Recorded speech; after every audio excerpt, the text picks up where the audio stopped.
La semana pasada entonces terminamos Juan capítulo 7. Hoy nos corresponde comenzar el 8.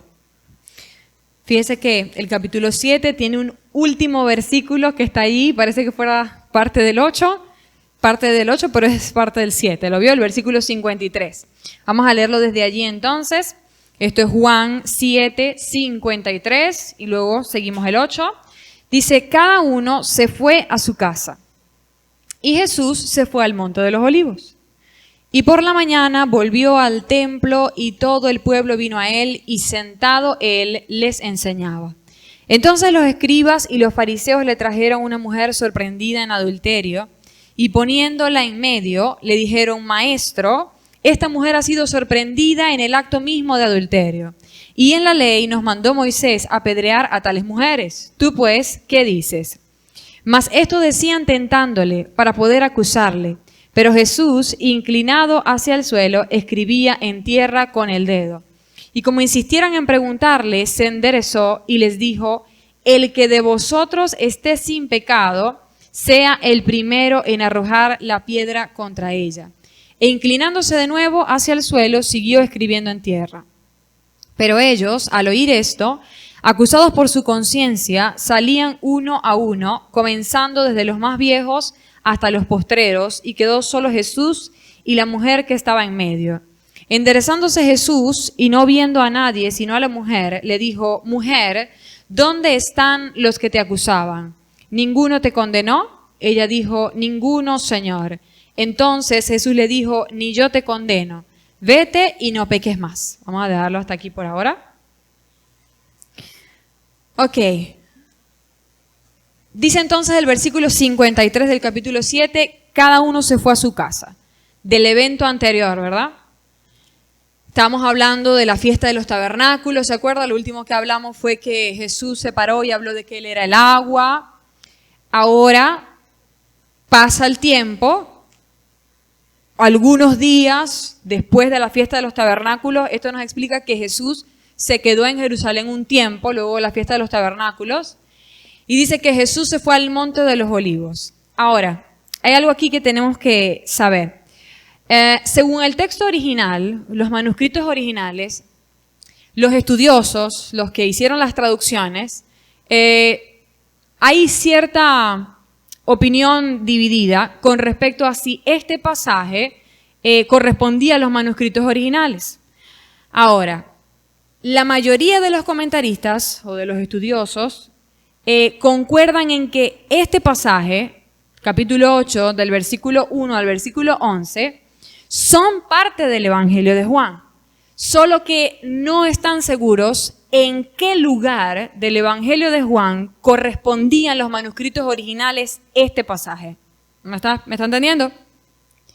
No es que estén dudando de la certeza o la fiabilidad de esto. Esto es parte de la Biblia.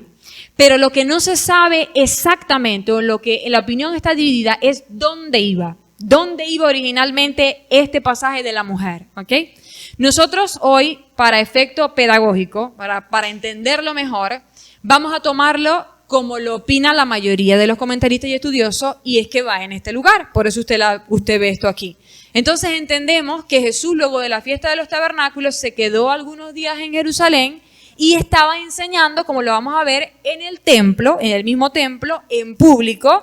Y en este momento en que le traen a la mujer sorprendida en adulterio, Jesús estaba enseñando como siempre lo hacía en su ministerio, ¿ok?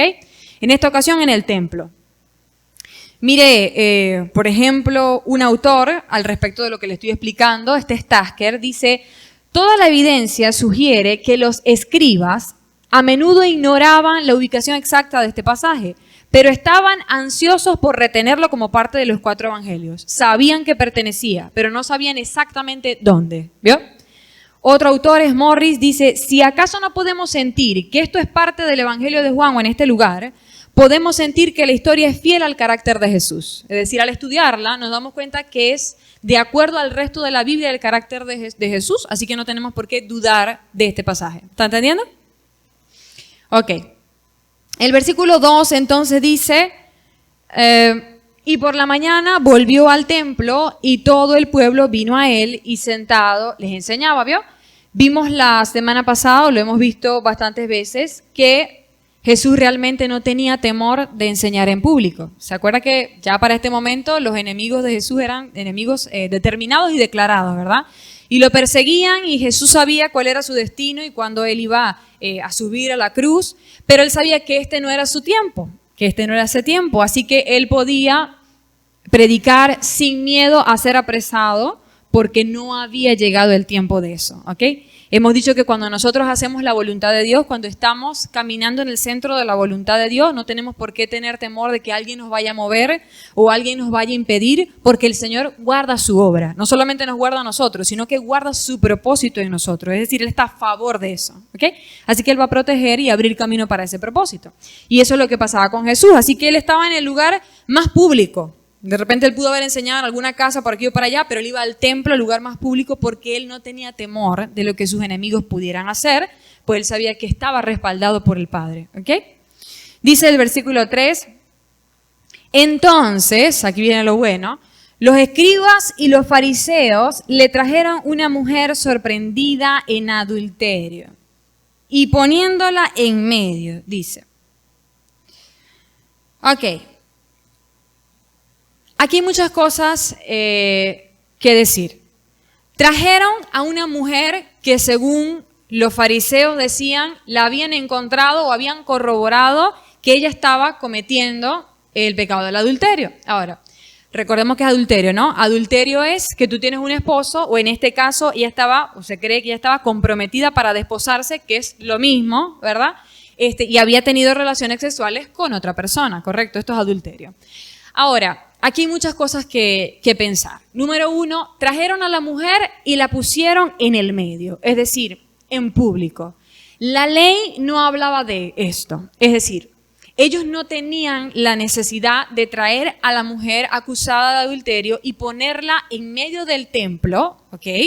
A voz populis, hablar de lo que ella había hecho y juzgarla. Ella pudo haber sido tomada y colocada bajo custodia mientras se iba a deliberar, se buscaban testigos o aún se le preguntaba a Jesús qué opinaba él al respecto, ¿correcto? Así que ellos hayan puesto a la mujer en esta vergüenza pública nos dice que probablemente ellos no tenían intenciones rectas. ¿Sí me entiende? No es que ellos realmente tenían la intención de que el adulterio, de erradicar el adulterio, o que ellos realmente lo que estaban era en contra del pecado. Se cree, por esta y otras cosas de las que ya les voy a hablar, que probablemente estos hombres tenían algo específico en contra de esta mujer.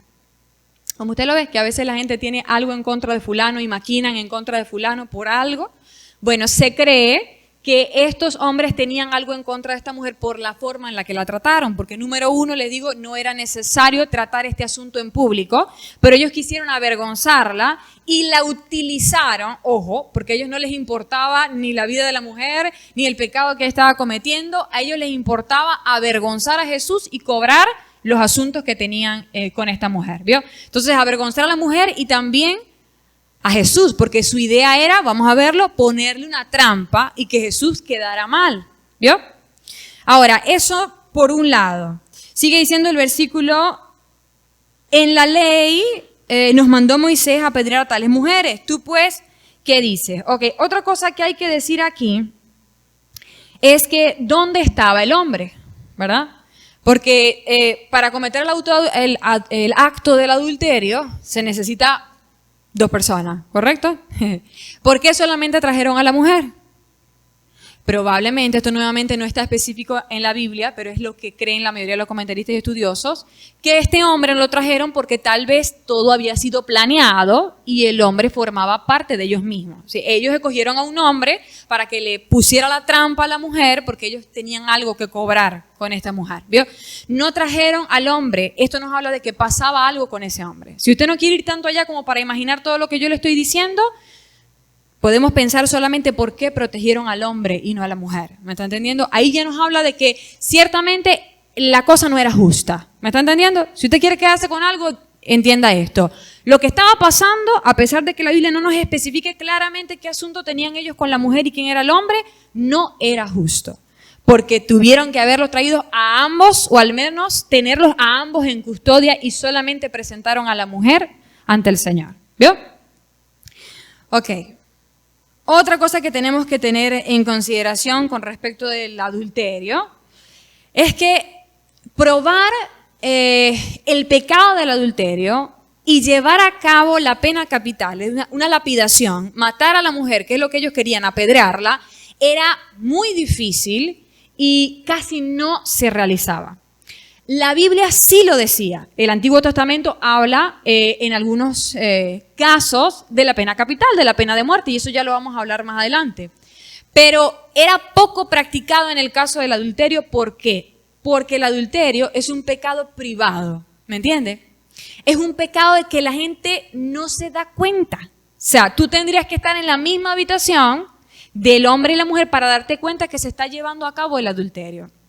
Fíjese que era tanto así que la costumbre y la ley estipulaba que los testigos, recuerda que siempre tenían que haber 1 o 2 testigos, ¿correcto? Cuando se acusaba a alguien, según el Antiguo Testamento, siempre debía haber 1 o 2 personas que dieran fe, que habían visto y palpado lo que había sucedido, ¿ok? Entonces, tenía que haber testigos que dieran fe de que esto había ocurrido. Y mire que en estos casos no era suficiente, por ejemplo, con ver a los dos supuestamente en una relación ilícita juntos. No era suficiente con verlos en la misma casa o salir de la misma habitación. Es más, Morris, ya se lo voy a leer, dice que no era ni siquiera suficiente verlos acostados en la misma cama. Mira lo que decía Morris. Dice, Morris señala que en términos legales el estándar de las pruebas era muy alto en este tipo de crímenes. Tenía que haber 2 testigos y tenían que concordar perfectamente. Tenía que ver el acto sexual que se llevara a cabo. No era suficiente con ver a la pareja dejando la misma habitación juntos, ni siquiera con verlos acostados en la misma cama. Los mismos movimientos físicos de la pareja no deben dejar lugar a otra explicación. Estas condiciones eran tan estrictas que solo podían ser cumplidas en raras ocasiones. ¿Entendió? O sea, alguien tenía que estar, y no 1, 2 tenían que concordar perfectamente en que estas personas habían mantenido una relación sexual. Entonces, era muy difícil que todas estas condiciones se cumplieran para que realmente alguien fuera apedreado por el pecado del adulterio. ¿Vio? Entonces, si esto era así, ¿por qué estos hombres fariseos venían con tanta seguridad de que ellos habían visto y de que ellos tenían testigos de que esta mujer había sido tomada en adulterio? Esto estaba preparado. ¿Usted me está entendiendo? En pocas palabras, para que ellos tuvieran testigos, para que ellos pudieran decir, la agarramos en el mismo momento del acto, esto tuvo que haber sido preparado. Entonces, aquí no había justicia. Aquí habían deseos propios de parte de ellos y estaban usando esta circunstancia a su favor para entonces también perjudicar el ministerio de Jesús. ¿Ok? Dice el versículo 5 entonces, y en la ley nos mandó Moisés apedrear a tales mujeres. ¿Tú qué dices? Ok, esto era una trampa, ¿verdad? Adelante dice, el 6 dice que esto decían tentándole, es decir, que era una trampa. Fíjese que si Jesús decía, no había respuesta correcta en pocas palabras. Si Jesús decía, sí, vamos a apedrearla, primero él estaría rompiendo la ley romana, debajo de la que los judíos estaban en este momento, porque los romanos le habían quitado a los judíos el poder de la pena capital por cuestiones religiosas. Ojo. Entonces, si Jesús decía, sí, vamos a matarla porque adulteró, porque rompió nuestra ley, él primero estaba yendo en contra del gobierno romano, y esto también sería en contra de la palabra de Dios, porque nosotros no vamos en contra de los gobernantes que Dios ha puesto, ¿ok? Número 1. 2, si Jesús decía, sí, vamos a apedrearla, Jesús quedaría como alguien falto de misericordia, cruel, etc. Y esto tampoco era el ministerio de Jesús ni su esencia.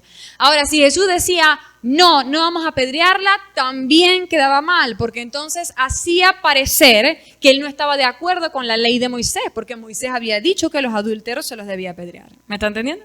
Entonces era una trampa. Tomar una dirección o tomar a la otra, la idea era avergonzar a Jesús y pues mostrar algo en contra de su ministerio. ¿Vio?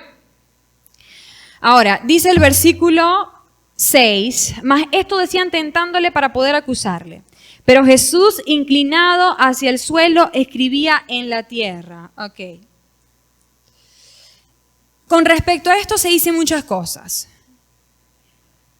Dice Jesús, inclinado hacia el suelo, escribía en tierra con el dedo. Imagínenselo usted. Jesús está allí enseñando, de repente viene una turba de religiosos con una mujer, de repente por los pelos, y la ponen ahí en el medio, y le dicen al Señor Jesús, ajá, esta es una adúltera, tenemos que apedrearla en medio de todo esto. El Señor Jesús hace una pausa, no reacciona como tal vez nosotros nos lo esperaríamos de un hombre, ¿verdad?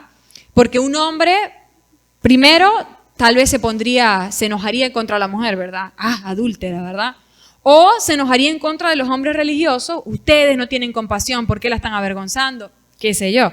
Aquí Jesús pudo haber hablado más duro de lo que ellos hablaban y haber hecho más embrollo de lo que ellos venían a hacer, pero no vemos que Jesús hizo esto, sino que tomó una estrategia para, en lugar de enredar la petaca, como decimos nosotros, para en lugar de hacer más alboroto, calmar, apaciguar los ánimos. Fíjese lo que hizo. Dice, pero Jesús, inclinándose hacia el suelo, escribía en la tierra con el dedo. No reaccionó como ellos esperaban que él reaccionara, sino que reaccionó con calma y dijo, vamos a apaciguarnos, vamos a calmarnos, vamos a esperar. Y ya hemos visto esto bastante, ¿se acuerda cuando vimos allá en la purificación del templo, cuando el Señor, antes de hacer el azote de cuerdas, dice que se sentó a hacerlo y explicamos que él no explotó en ira, sino que se sentó a meditar qué es lo que él iba a hacer, ¿se acuerda? Esto fue lo que pasó aquí. Él no explotó en una reacción emocional o humana, sino que tomó el tiempo para él y para todos de procesar la situación, vamos a decirlo así. Número uno, aquí pueden haber muchas intenciones de parte del Señor Jesús. Una podía ser que no quería responderle simplemente porque estaba disgustado al ver la falta de empatía y de compasión, la maldad en los corazones de los fariseos, ¿verdad? Esto es una cosa, y esto es cierto, porque el pecado, dice la palabra, y nuestras iniquidades han hecho separación entre nosotros y Dios. Esto lo dice la Escritura. Nuestros mismos pecados hacen que el Señor no pueda manifestar su presencia con libertad en nuestras vidas como Él lo quisiera hacer, ¿vio? Entonces, probablemente esto es lo que estaba pasando aquí. Parecía que el Señor los estaba ignorando, pero no es porque Él lo quisiera, sino porque había una manifestación de maldad que era desagradable al Señor, ¿ok? Eso número uno. Y número dos, el Señor estaba cuidando a la mujer de la vergüenza.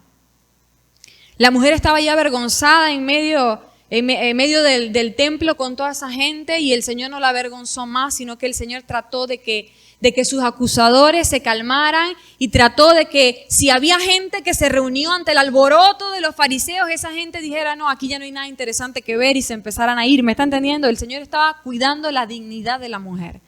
Qué bueno es esto, ¿ah? Y qué ejemplo para nosotros, porque nosotros no debemos hacer nada parecido a lo que hicieron los fariseos. Fíjese este trato hacia, vamos a decirlo así, si realmente esta mujer era una mujer pecadora, como ellos decían, a pesar de lo que esa mujer hubiera hecho o lo pecadora que fuera, el trato que estos hombres le dieron no es el trato que nosotros debemos darle al pecador y ni es el trato que Jesús nos dio a nosotros como pecadores.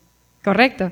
Usted ve en la Biblia que el trato que le dio Jesús al pecador fue de paciencia, fue de misericordia, fue de ven, por ejemplo, a Zaqueo, que la palabra dice que Zaqueo era publicano y tomaba el dinero y tomaba más de lo que debía, de lo que le pedían los romanos y dejaba a los demás en la pobreza. Era un hombre amador del dinero, avaricioso.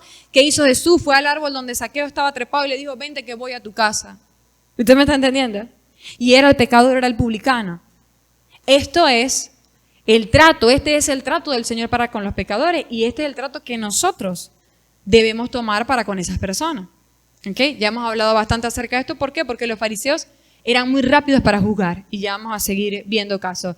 Pero siempre que tengamos que enfrentarnos al pecado en alguien, en tu hermano, en tu familia, recuerda primero el trato de misericordia, el trato de compasión, amén, antes de explotar en ira contra la persona. Ese no es el camino. Ese es el camino de los fariseos. Nosotros seguimos el camino del Señor. Amén. Ok.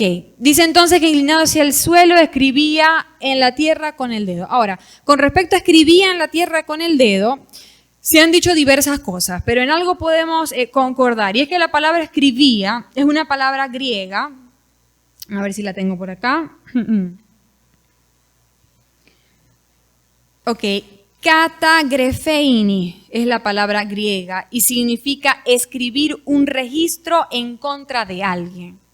Ojo, la palabra escribir aquí significa escribir un registro en contra de alguien. Entonces, cuando el Señor, o esto es lo que la mayoría de los estudiosos opinan, que cuando el Señor escribía en la tierra no estaba escribiendo sin sentido, se cree que estaba escribiendo algo en contra de alguien, probablemente en contra de los fariseos. Aquí, pues, sería mucho imaginar, pero muchos predicadores, estudiosos, comentaristas dicen que tal vez él estaba escribiendo allí en contra de ellos, porque ellos tenían un pecado más grande que el de la mujer. ¿Cuál era el pecado más grande que el de la mujer? Que ellos habían preparado y orquestado, maquinado todo esto en contra de la mujer, ¿vio? Ellos venían acusándola a ella, pero ellos también tenían de qué ser acusados. ¿Me están entendiendo? Entonces, bueno, el Señor empezó a escribir allí en tierra. El versículo 8 dice, e inclinándose de nuevo, el 7, y como insistieran en preguntarle, se enderezó y les dijo, el que de vosotros esté sin pecado, sea el primero en arrojar la piedra contra ella. Ok, insistieron en preguntarle. Parecía que el Señor no quería dar respuesta. ¿Por qué? Porque el Señor quería guardar la dignidad de la mujer, el Señor quería más bien calmar los ánimos, pero ellos insistieron, así que el Señor le tocó responderle, dice que se enderezó. Esta palabra habla de que se colocó en una postura física para poder mirarlos a los ojos, porque recordemos que el Señor estaba inclinado, ¿correcto? Él se levanta en una posición en la que puede mirarlos a los ojos, y mirándolos a los ojos, usted imagínese esto, el Señor Jesús mirando a estos hombres que venían a acusar a la mujer a los ojos, y les dijo, el que de vosotros esté sin pecado, sea el primero en arrojar la piedra contra ella. Yo me imagino esto, los ojos del Señor, mirando a un hombre que maquinó toda esta maldad, diciéndole, ¿y tú no tienes pecado? ¿Usted me está entendiendo? Tremendo. Y fíjese que la palabra dice, por ejemplo, allá en la revelación del Apocalipsis que Dios le dio a Juan acerca de la persona de nuestro Señor Jesucristo, el Señor le reveló que los ojos de Jesús son como llamas de fuego. ¿Usted había escuchado eso? Dice que los pies son de bronce bruñido, etc. La imagen del Jesús glorificado que le fue revelado a Juan en el Apocalipsis dice que el Señor tiene, sus ojos son como llamas de fuego. Tremendo. ¿Qué hace el fuego? El fuego prueba. El fuego prueba la realidad de las sustancias. Cuando el oro está en el fuego, salen las aleaciones, lo que estaba pegado al oro, pero no era oro. Se revela qué era oro y qué no era oro. ¿Me está entendiendo? Estos son los ojos del Señor Jesús. Cuando el Señor Jesús nos ve a nosotros, es como fuego que prueba lo que realmente hay en nuestra vida. ¿Usted me está entendiendo? Entonces, eso es lo que estaba pasando con ellos. El Señor los vio a los ojos y les estaba probando qué es lo que realmente está en sus corazones. En sus corazones no hay pecado. Ustedes están seguros que esta actitud que ustedes están tomando en contra de esta mujer es algo recto, es algo que al Padre le agradaría. ¿Vio? Por esta característica de Jesús es que a muchos no se quieren acercar al Señor, ¿verdad? Que hay muchos que les simpatiza el Evangelio. Me simpatiza el Evangelio, pero cuando vienen a este lugar y se dan cuenta que aquí se habla en contra del pecado, ¿verdad? Que aquí se habla de transformación de vida, de que nosotros tenemos que glorificar al Señor por medio de nuestros cambios, que tenemos que ser personas diferentes. Entonces, cuando son revelados lo que hay realmente en sus corazones, cuando en la palabra alguien dicen porque la ira y dicen la pastora sabe algo acerca de mí, aunque a la pastora nadie le haya dicho nada, pero es el Espíritu Santo que está revelando, entonces ellos dicen, están hablando en contra de mí, me voy de esta iglesia. ¿Usted vio? Esa es la característica de los ojos de llama de fuego del Señor. Tú estás debajo de la mirada del Señor, tú vas a ser revelado. ¿Qué hay en tu corazón? Va a ser revelado. Para tu vergüenza, no para tu vergüenza, para tu transformación, para tu perfección, para que tú te parezcas cada vez más al Señor Jesús, para que tú mengues y Él crezca en ti. ¿Vio?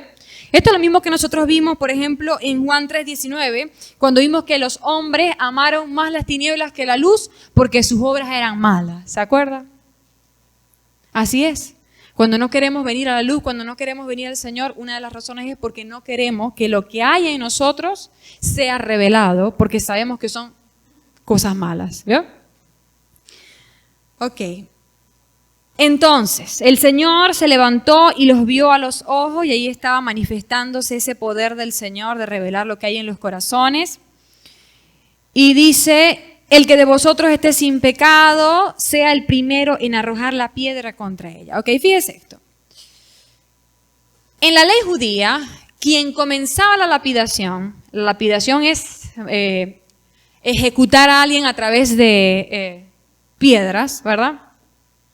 Quien tiraba la primera piedra, que es lo que el Señor estaba mandando a hacer, eran los testigos. Los testigos que daban fe de que ese crimen había ocurrido, entonces eran los que tenían que lanzar la primera piedra. Mire wow, qué responsabilidad, qué peso, ¿no? Entonces el Señor Jesús lo que les está diciendo es, bueno, podríamos llevar a cabo esta lapidación, correcto, porque sí, el Antiguo Testamento y la ley de Moisés, que fue la ley que mi padre les dio, habla de la pena capital, habla de la pena de muerte por ciertos pecados. Podríamos apedrearla. Sin embargo, ¿quiénes son los testigos? Esto es lo que el Señor estaba diciendo. Esto es de acuerdo a la ley, estaba diciendo el Señor. Esto existe y se practica en ciertos casos, pero que se me ponga aquí quien dé fe de que realmente esto ocurrió. Que se me ponga aquí quien dé fe de que este juicio que ustedes quieren llevar a cabo es justo. El Señor estaba diciendo, lo podemos hacer, pero tenemos que asegurarnos de que esto sea un juicio justo. ¿Vio? Pero ¿dónde estaban los testigos? Porque nadie se levantó a tirar la primera piedra. El Señor estaba revelando, entonces, lo que estaba realmente pasando allí. Ahora, hablemos un poquito de la pena capital para que pues tengamos una idea, porque este es un tema un poco difícil para algunos, ¿verdad? Le voy a dar algunos versículos, usted los estudia en su casa, porque si no, pues no terminamos. Pero la ley del Antiguo Testamento sí ordenaba la pena de muerte en algunos casos. Por ejemplo, en Éxodo 21:12 nos habla del caso del asesinato. ¿Ok? Se practicaba la pena de muerte para quien había asesinado. Ciertos casos, ¿ok? Ciertos casos, porque la misma Biblia habla de quienes, por ejemplo, fue un error, fue sin querer, etcétera. Hay muchas más puntos, especificaciones, y aún a estos se les daban ciudades de refugio donde ellos podían ir a refugiarse. ¿Usted me está entendiendo? Ok. Eran ciertos casos en específico en los que se podía practicar, en el caso del asesinato, la pena de muerte. En Éxodo 21:16 nos habla del secuestro. En Éxodo 22:19 habla de la bestialidad. Estoy hablando de pecados que en ciertos casos se podían procesar como la pena capital o la pena de muerte. El adulterio en Levítico 20:10, la homosexualidad en Levítico 20:13, ser un falso profeta, ojo, en Deuteronomio 13:5, y la prostitución y violación, Deuteronomio 22, del 23 al 25. Estos son solamente algunos casos, ¿ok? Entonces no podemos utilizar, porque hay quienes han utilizado este pasaje para decir que el Señor Jesús estaba en contra de la pena de muerte. Y no, el Señor Jesús no estaba en contra de la pena de muerte. El Señor lo que estaba diciendo era, tenemos que llevar a cabo un juicio justo. ¿Ok? Ahora, esta decisión, si alguien va a pagar sus crímenes por la pena capital o por la pena de muerte, Dios la ha puesto en manos de las autoridades. Repita conmigo, en manos de las autoridades.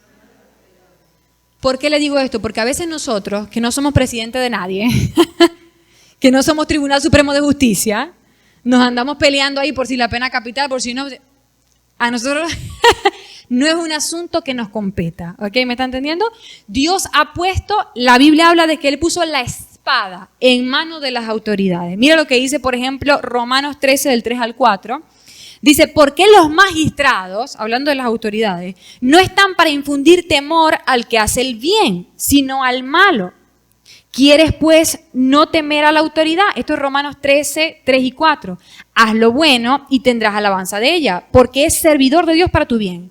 Pero si haces lo malo, teme, porque no en vano lleva la espada, pues es servidor de Dios, vengador para castigar al que hace lo malo. ¿Vio? Entonces Dios ha puesto esto en manos de las autoridades. Y con razón dice la Biblia que nosotros tenemos que orar por las autoridades, ¿correcto? Nosotros tenemos que orar por esas personas que están en esos lugares, en esas posiciones en las que toman las decisiones No sé si usted ha visto, por ejemplo, en la televisión, cuando juzgan estos casos, a veces uno queda con la boca abierta de las decisiones que toman. Y uno dice, Dios mío, Señor, en manos de personas que se pueden equivocar están estas decisiones, pero el Señor lo ha hecho así y a nosotros no nos queda más que aceptar la soberanía del Señor y orar por esta gente. Orar para que Dios le dé sabiduría, un corazón de justicia a estas personas para que puedan llevar a cabo, como dice aquí, la voluntad de Dios para castigar a aquel que hace lo malo. Amén. Ok, ahora le voy a dar un ejemplo, porque me encanta, un ejemplo en el cual la pena capital sí se llevó a cabo y agradó al Padre. Porque en este caso no se llevó a cabo, no era la voluntad del Señor. Pero mire, por ejemplo, Números 25, 6 al 8. Números 25, 6 al 8 dice: He aquí un varón de los hijos de Israel vino y trajo una madianita a sus hermanos, a ojos de Moisés y de toda la congregación de los hijos de Israel, mientras lloraban ellos a la puerta del tabernáculo de reunión. Y lo vio Finés, hijo de Eleazar, hijo del sacerdote Aarón, y se levantó de en medio de la congregación y tomó una lanza, ojo, en su mano, y fue tras el varón de Israel a la tienda y los alanceó a ambos, al varón de Israel y a la mujer por su vientre. Y cesó, escuche, cesó la mortandad de los hijos de Israel. ¿Vio? Wow. Nosotros leemos esto y decimos, ¿qué es esto? Pero usted va a ver más adelante que el Señor le habló a Finés y le dio promesa porque él tuvo celo de guardar la santidad de Dios y le prometió que sus generaciones después de él serían sacerdotes. Por lo que él hizo. Porque llevó a cabo la pena capital. ¿Pero sabe por qué la llevó a cabo? Por celo de la santidad de Dios. ¿Qué pasó aquí? Había una mortandad en medio de Israel y la gente estaba llorando en la presencia del Señor, buscando cómo lograr que Dios parara esta mortandad que estaba ocurriendo. Y la mortandad era por el pecado de Israel, porque Israel se había unido a mujeres paganas y se habían ido detrás de los ídolos. Entonces esto estaba ocurriendo y en medio de esta reunión, es que yo no sé si usted se lo imagina. Usted imagínese que nosotros estamos en una reunión de oración clamando al Señor por su misericordia y su perdón y llega alguien aquí en medio de nosotros a hacer brujería. Cristiano también. Aquí, nosotros pidiendo perdón por la brujería de aquí y viene aquí a hacer brujería libremente enfrente de los pastores, enfrente de todos nosotros. ¿Usted lo dejaría así? ¿Usted me está entendiendo? ¿Usted no tendría celo de la santidad de Dios? Eso fue lo que pasó aquí.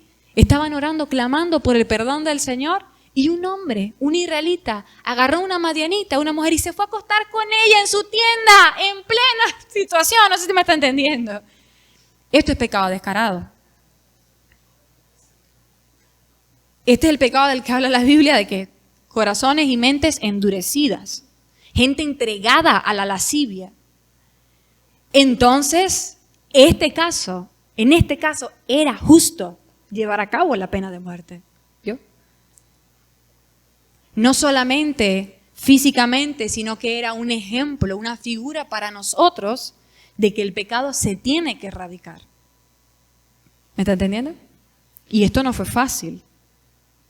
Me imagino la valentía que requirió que Finés tomara esa lanza e hiciera lo que hizo. Pero el pecado tenía que ser erradicado. Y como Dios vio esto, entonces la mortandad cesó. Entonces, hablando de la pena capital, sí hay casos en los que esto se puede llevar a cabo y esto puede ser agradable a los ojos del Señor. ¿Ok? Ahora, seguimos leyendo entonces el versículo 8. E inclinándose de nuevo hacia el suelo, siguió escribiendo en tierra. Ok, nuevamente vemos la misma intención del Señor. Ya le respondí, ahora por favor vamos a guardar la dignidad de esta mujer. El versículo 9 dice: Pero ellos al oír esto, acusados por su conciencia, salían uno a uno, comenzando desde los más viejos hasta los postreros, y quedó solo Jesús y la mujer que estaba en el medio. Fíjese esto, ellos al oír esto, al oír, no fue en otra cosa. El Señor no fue viendo lo que escribió Jesús, por ejemplo, y esto es profético, fue por lo que Jesús les dijo, por lo que escucharon de la voz de Jesús, por la palabra, ¿me están entendiendo? Por la palabra que escucharon, que sus conciencias empezaron a funcionar. Habla bien de ellos, en cierto punto, que no tuvieran la conciencia tan muerta como para no reaccionar a las palabras de Jesús. Pero esto nos habla a nosotros de algo, y es que es la palabra del Señor la que nos sensibiliza ante el pecado. ¿Qué hizo que estos hombres no apedrearan a la mujer, que se dieran cuenta de que ellos no estaban tan bien, tampoco? Lo que Jesús les dijo. Dice, al oír esto, acusados por su conciencia. ¿Vio? Entonces, si nosotros queremos erradicar de nuestras vidas el pecado, si nosotros queremos madurar, queremos avanzar en el carácter del Señor, nosotros tenemos que estar oyendo las palabras del Señor. Diariamente nutriéndonos de lo que el Señor tiene para decirnos, porque eso es lo que va a sensibilizar nuestros espíritus ante el pecado, ante lo que al Señor no le agrada. Si nosotros no buscamos al Señor, si nosotros no leemos la palabra, si no escuchamos sus palabras aquí en la congregación, en el estudio bíblico los domingos, en la oración, hermanos, cada vez se nos va a hacer más fácil hacer las cosas que al mundo le parecen bien. ¿Por qué? Porque ¿qué estás escuchando? No estás escuchando a Jesús, estás escuchando al mundo. Porque si eso sí lo escuchas la televisión, escuchas las canciones, escuchas a la vecina, escuchas al señor aquel, ¿me está entendiendo? De algo se va a llenar tu interior, de algo te vas a llenar. Si no te estás llenando del Señor, de algo más te estás llenando y tú te vas a inclinar a eso porque lo estás alimentando. Tú estás alimentando a la carne en lugar de alimentar al espíritu. ¿Ya? Entonces, si queremos sensibilizarnos al pecado, tenemos que acercarnos a la palabra del Señor. El versículo 9, entonces dice, salían uno a uno, comenzando de los más viejos hasta los postreros. Aquí no hay una razón en específico por la cual fue en este orden, pero probablemente los viejos tenían un poco más sabiduría que los más jóvenes y lo entendieron más rápidamente. No se nos dice específicamente, lo importante es que se fueron. Quedó solo Jesús y la mujer que estaba en medio. Dice el versículo 10, enderezándose Jesús y no viendo a nadie, sino a la mujer, le dijo, mujer, ¿dónde están los que te acusaban? ¿Ninguno te condenó? Esto es tremendo. Ninguno te condenó. Mire, ninguno de los que estaban allí tenía la autoridad para juzgar a esta mujer. Así como nosotros no tenemos la autoridad para andar señalando y levantando juicio en contra de los demás. ¿Por qué? Porque nosotros también estamos en condición de gente de naturaleza caída, nosotros también lidiamos con el pecado, y si Dios nos ha tenido paciencia y misericordia a nosotros, y si Dios está tratando con el pecado en nosotros, ¿quiénes somos nosotros para pensar que de otra persona Dios no puede tener misericordia, o que otra persona no puede tener pecado, o no puede Dios tener paciencia de otra persona? ¿Por qué nosotros no tenemos paciencia de los otros? Soportamos la debilidad de los otros si Dios nos ha perdonado a nosotros, si Dios ha tenido misericordia y paciencia con nosotros, ¿me está entendiendo? Y el Señor estaba señalando específicamente, no que ellos hubieran pecado por aquí y por allá, sino que el Señor estaba hablando específicamente de lo que ellos habían maquinado en contra de ella, ¿ok? Ya esto lo vimos, que eso era peor porque había sido maquinado, fríamente calculado, vamos a decirlo así, diferente a lo de la mujer que fue... pues cayó en la trampa que le tenían. Eso no quita la responsabilidad de la mujer, pero nos habla de dos clases, bueno, si podríamos llamarlo así, de dos partes del espectro en el pecado, ¿ok? Entonces nosotros no podemos juzgar. Ya vimos, por ejemplo, la semana pasada hablamos del ejemplo de David, ¿verdad? De cómo David fue muy rápido para juzgar a aquel hombre de la historia que le contó el profeta Natán, de la corderita, ¿se acuerda? Se lo vuelvo a recordar porque había algunos que no estaban la semana pasada. David había pecado, había adulterado con Betsabé y había asesinado a su esposo, y el Señor le mandó un profeta Natán, con una historia para que David se diera cuenta de su pecado, y la historia era que un hombre, teniéndolo todo, había tomado la única corderita que tenía el vecino, la había matado para comérsela a él. Y entonces el profeta le dijo a David, ¿qué opinas tú de esto? ¿Qué deberíamos hacer con este hombre? Y David fue muy fuerte con este hombre. Y el profeta Natán le dijo, así es la cosa, ¿y dónde te quedas tú entonces? ¿Vio? Esto habla de que en nosotros tenemos una tendencia a juzgar con rapidez, a ver más para afuera que para adentro. Con razón la Biblia dice que nosotros no tenemos por qué estar mirando la astilla que tiene el otro, porque tal vez nosotros estemos lidiando con un tronco. El tronco que nosotros tenemos no nos deja ver bien la astilla para ayudar al otro. Así que nosotros tenemos que lidiar con lo que tenemos nosotros para entonces, si Dios quiere usarnos en algún momento, tener misericordia, tener el poder, la autoridad para poder ayudar al otro a sacarse la astilla que él tiene. ¿Vio? Entonces, cuidado con la rapidez que nosotros tenemos para juzgar. Ninguno le condenó por la intervención de Jesús, pero mire, había uno que era el único que tenía la autoridad para juzgar a esa mujer. ¿Quién era? Jesús. El único que no tenía pecado, que pudo haber juzgado a la mujer, y fíjese la decisión que Jesús tomó. No la juzgó, sino que tuvo compasión y misericordia. Y entonces nosotros, que sí tenemos pecado, ¿qué hacemos? No aguantando al otro. ¿Ya vio? Tenemos que seguir el ejemplo del Señor Jesús. El versículo 11 dice, ella dijo, ninguno, Señor. Entonces Jesús le dijo, ni yo te condeno, vete y no peques más. Ok, aquí hay varias cosas de las que hablar. Nadie le condenó. Mire, esta mujer experimentó lo que tú y yo experimentamos cuando venimos al Señor Jesús. De un segundo a otro, esta mujer pasó de morir, de muerte segura, a perdón, compasión, vida y unos brazos abiertos. Qué tremendo. En cuestión de segundos. Esto es lo que nosotros experimentamos cuando venimos al Señor. Pasamos de condición de muerte a condición de ser aceptados y recibidos por el Señor, a condición de vida y luz solo por su misericordia.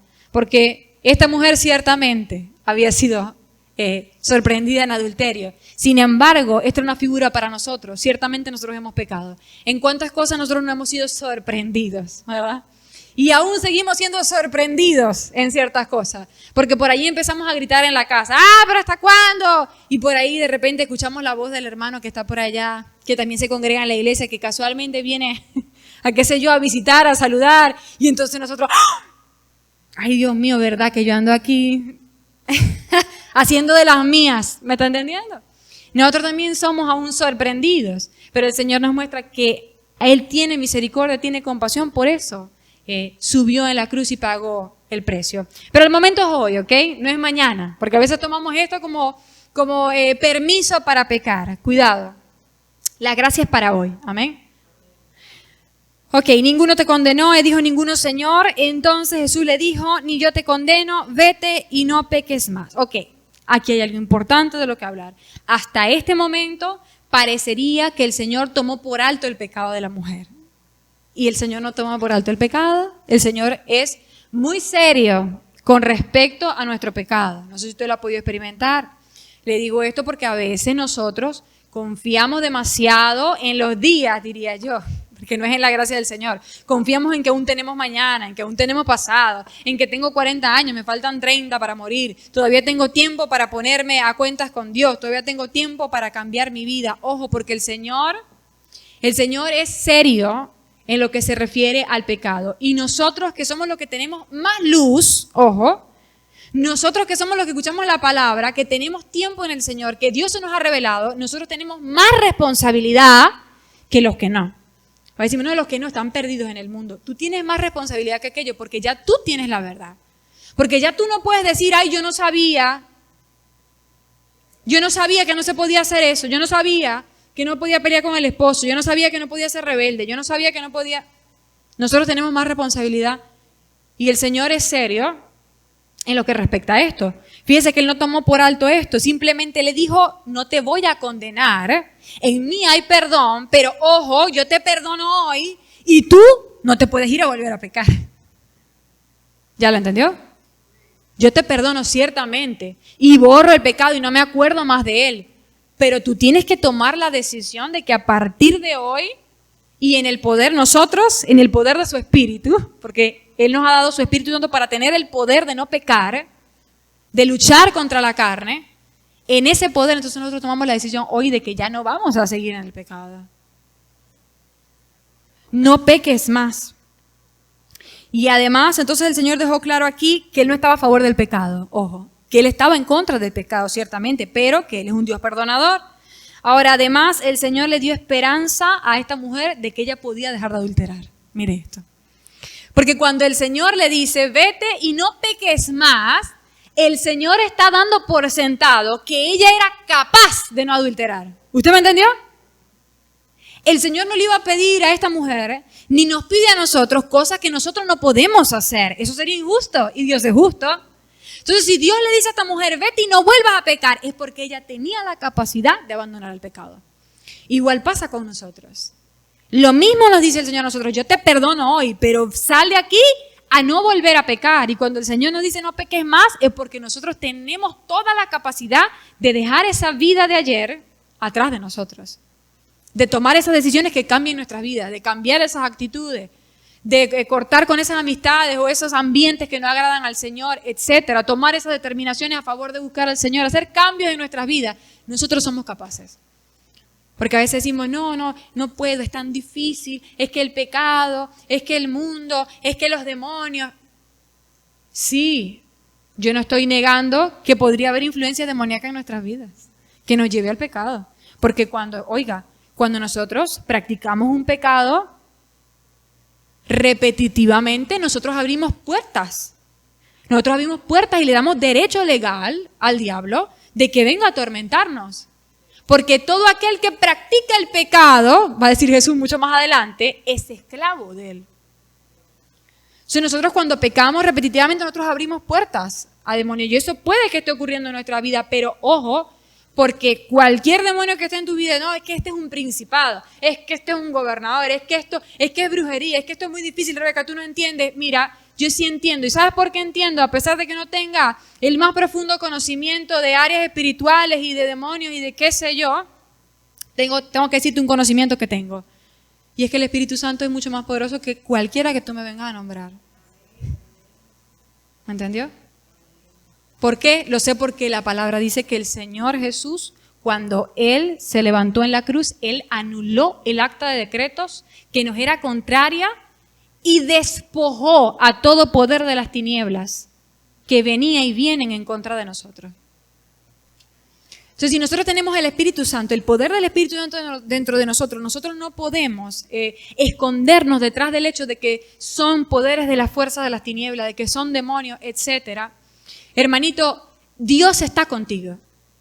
El Señor está contigo, el Espíritu Santo está contigo. Si a nosotros todavía nos controlan fuerzas de las tinieblas, esto puede ser, y es que muchas veces Dios nos procesa a través de estas cosas. ¿Por qué Dios no me ha libertado? Porque muchas veces Dios utiliza estas cosas para procesarte, para formarte, para que crezcas en fe. Pero ojo, porque tú no te puedes quedar con los brazos cruzados. No es que son demonios, es que son fuerzas de las tinieblas. Dios no me ha querido libertar, yo estoy en pecado. Tú tienes que pelear la buena batalla de la fe. Tú tienes que echar mano del poder que hay en el Espíritu Santo y decir, Señor, clamar, buscar y decir, Señor, libértame, Señor, ayúdame. Pedir perdón diariamente, tomar las decisiones que tengas que tomar, buscar ayuda si necesitas buscarla, pero pasivo no te puedes quedar porque el Señor te ha dicho, vete y no peques más. Y tú tienes que estar haciendo algo para que eso ocurra. Amén. Entonces el Señor le dio esperanza a esta mujer de que ella podía ya no ser más una mujer adúltera y es la misma esperanza que nosotros nos da. Nosotros podemos cambiar nuestra vida en Él, en su perdón, en el poder del Espíritu Santo. Ahora, hay algo que tenemos que decir con respecto al caso de esta mujer, y es que aquí se termina su historia, ¿verdad? Pero yo quiero que imagine un poquito qué pasó después. Porque ella se va, habiendo recibido el perdón del Señor, ¿verdad? Pero todo el mundo vio lo que sucedió, toda la gente, sus vecinos, compañeros con los que iba para el templo, se dieron cuenta de que ella había adulterado. ¿Cuál iba a ser su vida después de este evento? ¿Qué iba a pasar? Sí, no la apedrearon, no murió y ya nadie la iba a buscar para matarla. Pero ciertamente su vida después de este momento no iba a ser fácil. ¿Me está entendiendo? Ella probablemente iba a ser rechazada por sus vecinos, seguramente ya ella no iba a poder ir más al templo, ya no iba a poder, se llama excomulgar, probablemente la iban a sacar de la congregación de los hermanos por causa de esto, seguramente la vecina al lado y al otro iban a hablar en contra de ella, seguramente iba a perder sus amistades, etcétera, seguramente no iba a encontrar trabajo por estas cosas, o sea, la vida después de esto, de la mujer no iba a ser fácil. Mire, y esto nos habla un poco acerca de las consecuencias del pecado. Y es que a veces nosotros pecamos y bueno, el Señor nos va a perdonar, pero muchas veces nosotros tenemos que, a pesar de que Dios nos haya perdonado, muchas veces nosotros tenemos que vivir ciertas consecuencias de nuestros pecados. Y ese es un llamado a dejar de pecar ya. Ya, porque el pecado de hoy y de mañana nos puede traer consecuencias el día después, ¿ok? Entonces, la vida de ella probablemente no iba a ser difícil, no iba a ser fácil, pero yo quiero tener una esperanza. Y es que el Señor la perdonó, ¿verdad? Ella tuvo un encuentro aquí con el Señor. Y quiero creer que este encuentro, que este perdón del Señor fue suficiente para que ella creyera en el Señor. Y si ella en este momento determinaba creer en el Señor, a pesar de que su vida fuera a ser difícil, ella iba a tener la ayuda del Señor. ¿Me está entendiendo? Eso es lo que yo quiero creer. A veces nosotros vivimos circunstancias difíciles, aún consecuencias de nuestro pecado, aún cosas que el mismo Señor dice, bueno, tienes que experimentarlas, pero el Señor dice, sí, las tienes que experimentar, pero yo estoy en medio de esto contigo. ¿Me está entendiendo? Por algo dice la palabra, cuando pase por las aguas, no me anegarán, y si paso por el fuego, no me quemaré. No dice que no vas a pasar por el fuego. ¿Sí? No dice que no vas a pasar por las aguas. Dice que no van a poder contigo. ¿Por qué? Porque la presencia del Señor va a pasar las aguas y va a pasar el fuego contigo. Entonces yo quiero creer esto, que esta mujer se fue con nuevas esperanzas. El caso de la mujer adúltera es un ejemplo para estudiar con respecto al rechazo. Si usted ha sufrido de rechazo en su vida, y probablemente sí, porque yo pienso que el 99% de las personas hemos sufrido algo de rechazo en nuestra vida, llámese de los papás, llámese que querían niño y fui niña, o querían a alguien más inteligente y yo salí no tan inteligente, querían a alguien con dotes deportivos y yo salí con dones artísticos, o mi maestra me rechazó desde pequeña, o tenía muchos hermanos y a mí nadie me prestó atención, o me dejaron con la abuela y mis papás no vieron de mí, etcétera. Hemos vivido todo esto. Esta es una mujer que manifiesta el rechazo porque ella vivió una vergüenza pública. Y todo esto, antes y después de su encuentro con el Señor, hablan de que ella iba a tener que enfrentarse al rechazo. Pero luego de su encuentro con Jesús, ella iba a poder enfrentar esto de forma diferente. Y esto es lo que quiero decirle. Antes, cuando estaba siendo rechazada, cuando estaba siendo avergonzada, yo me la imagino puesta en medio, probablemente estaba allí en una posición humillada, probablemente tapándose el rostro, no quería que la vieran, era una vergüenza terrible, no había nadie que le levantara la cabeza, nadie que le diera la mano, todos acusándola, estaba sola. Pero después que el Señor Jesús hizo su aparición en su vida, entonces ella iba a salir de allí en pie, ¿me entendió? Si ella iba a tener que enfrentarse al rechazo del vecino, al rechazo de la congregación, al rechazo de los fariseos, ya iba a ser diferente porque ya no iba a estar sola. Lo mismo pasa con nosotros. Ayer viviste rechazo, deja que el Señor te sane de eso. Y recuerda que a partir del momento en que tú conociste al Señor, aunque las cosas no cambien, porque a veces nosotros decimos, no, que voy a orar para que mi mamá cambie, para que mi mamá me deje de tratar mal, voy a orar para que mi papá ahora sí me acepte, voy a orar para que, qué sé yo. A veces esas cosas no pasan, porque Dios utiliza esas cosas para procesarnos, para cambiarnos, ¿verdad? Pero aunque tú te tengas que enfrentar aún al rechazo después de convertido, y es seguro que eso te va a pasar, ahora va a ser diferente. Ahora va a ser diferente porque ahora no estás solo. Ahora estás con el Señor. Ahora tienes a uno que te dice, todo el mundo te rechaza, pero yo te acepto y te amo tal y como eres. Así que no tienes por qué estar buscando la aceptación ni el amor de nadie. Ahora nosotros a veces vivimos en fragilidad. A veces nos duele mucho cuando la gente dice algo de nosotros, aplicamos nuestros corazones, como dice Eclesiastés, a lo que se dice de nosotros, porque no tenemos una identidad firme en el Señor. Porque no tenemos al Señor cerquita, porque no nos estamos nosotros acercando a Él. Porque se nos olvida que la presencia del Señor está con nuestra vida. Mira, la presencia del Señor en nuestra vida no cesa, porque nosotros tenemos al Espíritu Santo morando dentro de nosotros. ¿Qué pasa entonces cuando nosotros decimos, no siento la presencia de Dios? Es tu percepción. Tú has dejado de ser sensible a dónde está el Señor. ¿Me está entendiendo? ¿Por qué? Porque tú no te estás acercando a Él. Entonces a veces vivimos frágiles, sensibles, todo nos duele, todavía heridos, lastimados, todavía orgullosos tratando de proteger nuestros corazones heridos. ¿Por qué? Porque nos seguimos sintiendo solos, porque nos seguimos sintiendo rechazados. ¿Por qué te sigues sintiendo así si el Señor está contigo? Abre tus sentidos espirituales para ver que Dios está allí. Acércate a Él para que Él se acerque a ti, como dice la palabra. Amén.